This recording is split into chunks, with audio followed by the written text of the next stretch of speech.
Delrith here, everybody. I'm just gonna say it. Wolfenstein Youngblood sucks. So, remember when the new Colossus came out and I reviewed it and said, oh no, they're going in the wrong direction. I think the next game needs to swing back and focus on what was good in the series, their gunplay and the Nazi killing? Well, to put it very simply, they didn't swing back. They went in the completely opposite direction and, in my opinion, quite possibly destroyed the Wolfenstein franchise. Youngblood, for a lack of a better term, is a garbage fire. Isn't this the same exact level that I was just in? It almost feels like Arcane and Machine Games did not want to make this game in the slightest, but were forced to do so by Big Daddy Bethesda, and it shows throughout every second you're playing. There's nothing innovative, nothing new or exciting, and nothing at all that earns this game a place in the Wolfenstein reboot franchise, and it was easily the hardest game I've reviewed to date to force myself to play entirely through. But before I spend most of the foreseeable future tearing this game a new one for everything it does horribly, horribly wrong, I want to at least give credit to the very few things that it did alright. And I say alright, not great. The graphics themselves are a carbon copy of the previous game, the new Colossus. It didn't feel like an improvement in the slightest, but they weren't bad by any means. It felt like lateral movement in the sense of, oh yeah, I've seen that before, that looks alright, with no long-lasting impressions or honestly anything standing out to me other than, well, the Nazi robots look pretty freaking neato. To their credit, they did add weapon visual changes to customization, but as far as I can tell, that's about it with the improvements. Mostly everything else being a simple asset flip or a copy-pasting of things that were in New Colossus. As well, the sound design was still solid, the weapon sounds, explosions, and general audio of it all not being something to complain about, which is good, as again, they seemingly just copied everything from the previous game's depository, and it would have been impressive had they managed to somehow screw that up.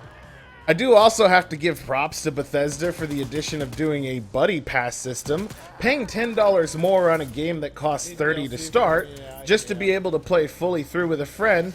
I like that concept because it makes it so you don't have to buy 2 copies of this nightmare. I would like to see a buddy pass happen in more games in the future, as the concept is a neat one, and I think it would be appreciated on future titles released by Arcane when they eventually do come out. Maybe like a Prey 2 with co-op? Now, with those brief few decent things out of the way that we talked about, we're going to delve into what makes this game so mind-numbingly awful.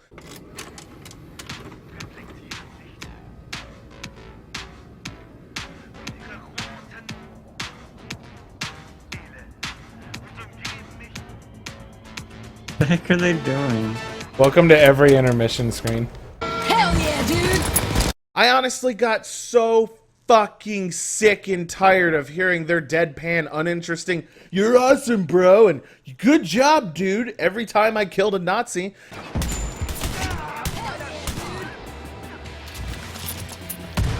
Hell yeah, dude! You're doing a good job! Oh yeah, bro!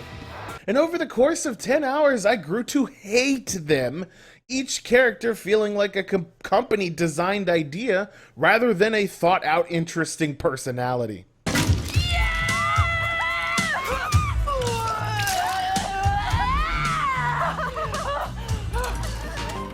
Didn't we just see this one?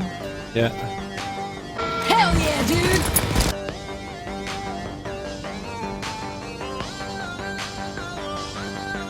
All the interesting characters from the previous title are completely gone, boring, or dead, like people like Set, Sigrun, and Wyatt, not even being spoken about slightly.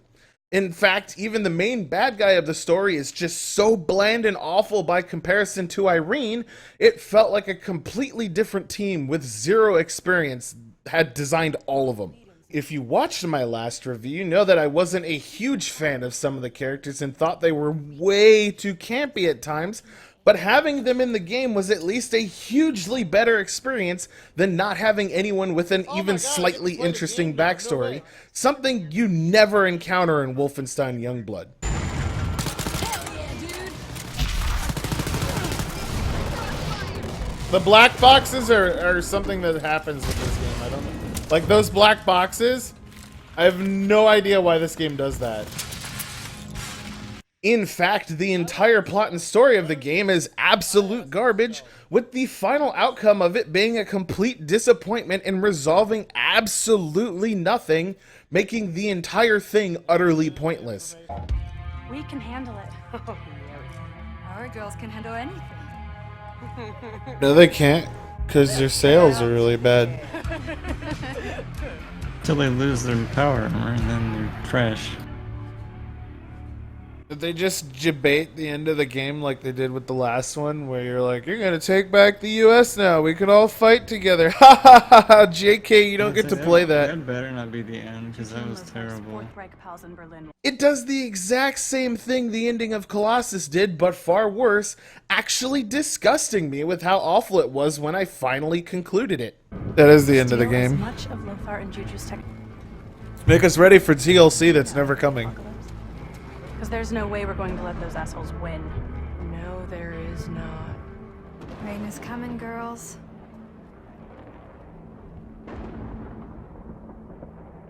Yeah, so Shitty ending. it is a terrible ending.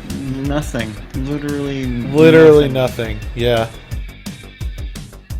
One of the worst things about the transition from the new Colossus to Youngblood is the fact that they somehow managed to severely hurt the single best thing about the previous titles, the gunplay and Nazi killing. All combat feels absolutely clunky in Youngblood, and I think a lot of it has to do with the RPG mechanics they decided to toss in for God knows why. Enemies now have 2 different arbitrary armor types for no fucking reason, slowing combat down massively and forcing you to swap between different weapons that do different damages and better damages to the new types of armor. Couple this with the fact that they removed dual wielding of anything larger than pistols from the game, and the fact that all the upgrades do the exact same 3 things: add headshot damage, more ammo, or damage in general, and you've got a severely downgraded combat flow from the previous titles. As a side note, from what I could tell and what I saw, there were no new weapons in this game at all, with each one simply being tossed in from the previous title and 0 innovation being attempted in regard to adding something new. It was pathetic. You've also got this entirely annoying and entirely pointless RPG level system applied to enemies, with lower level enemies dying like fodder and enemies who are slightly higher level than you now becoming worse bullet sponges than the Division had, and God help you if you're like 5 levels lower than them, as they will instantly kill you. The guy was just touching you in the corner. I'm down again. Drone one-shot. The drones one-shot me now when you're in my game, and they take like 3 shots even when I'm alone on the hardest difficulty. Like, they literally one-shot me now. It's fucking ludicrous. Early on in Youngblood, a lot of these higher level guys are unavoidable as well, simply being things that you have to ignore with 0 incentive to even try and fight them for the challenge, as the game's pretty much just a Borderlands without any loot that drops. You get a slight amount of XP boost for killing enemies on higher levels, but the rewards are lacking and there's 0 reason to throw yourself at that wall when you could simply run away. Your own personal leveling system is entirely gated too, with a lot of the cooler abilities reliant on you hitting certain leveling milestones, only obtainable by doing boring ass repetitive side quests and fetch quests to get experience and level up. If you want to do something cool, like have heavy weapons in your inventory, you're going to have to get to like level 20 or 25, something which takes quite a bit of effort to do in any reasonable amount of time. None of this RPG shit needed to be in the game or exist. It was just another check mark on the box of if we can fit it in, and it just added on to what hurt the entire experience. And oh my god, let's talk about the actual level design and mission structuring in Youngblood while we're at it. Just the extreme incompetence shown in how repetitive everything is. Most missions in the game are one-offs, where you go to a place, do a thing, come back and turn it in, with most of them happening in the same areas. We've been here before. No, really? It's almost like there's only like 5 areas in the entire game. It's really weird.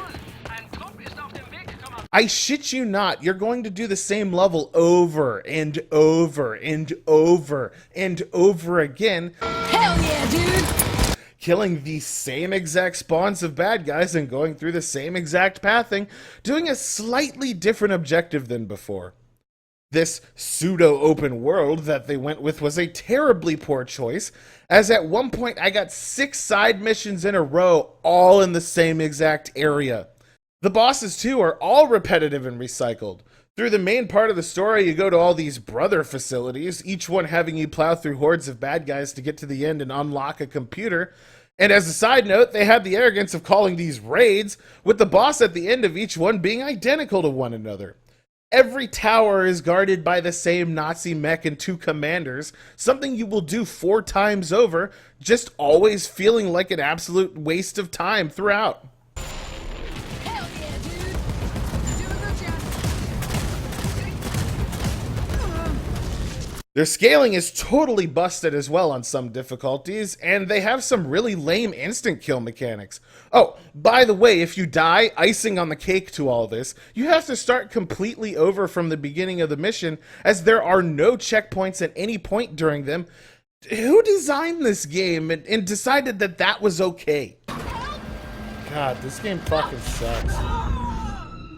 So pathetic.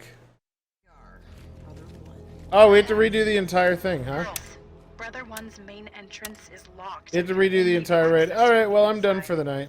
However, Anyway, that's it for me. You have to redo the entire thing. There's no save points. That's cool. AI for both your companion and your enemies is laughable, with enemies completely ceasing to function if you're slightly hidden behind a cover or wall, and in some cases completely breaking in the right circumstances.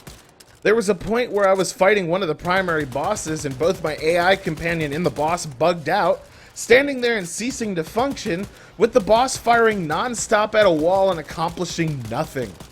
It was a complete joke at how bad some of these enemies' behaviors were, sometimes completely refusing to notice I even existed when I was 3 feet in front of them.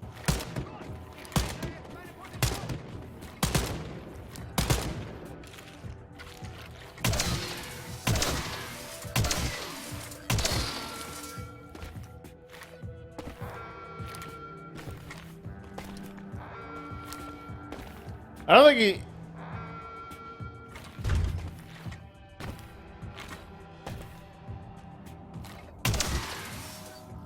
Keep slaughtering them Nazis like there's no goddamn tomorrow! Alright. I also had to learn to not be reliant on my AI partner reviving me, as it seemed as if in a lot of cases she was far too stupid to navigate to me when I was down, and stairs definitely seemed like a foreign concept. Where are you, Jeff? Heal me! Some assistance!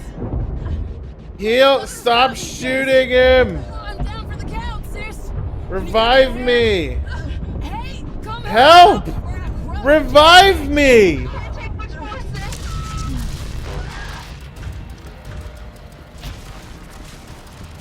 There was one time I died 3 feet away from them and they couldn't figure out how to path to me, deciding to run around the entire level and then get stuck instead of simply sidestepping and picking me up.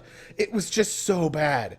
And if you do bypass the AI companion and try co-op, there's a huge heaping pile of problems associated with that by itself, Bethesda.net being forced on you and the netcode itself being abysmal.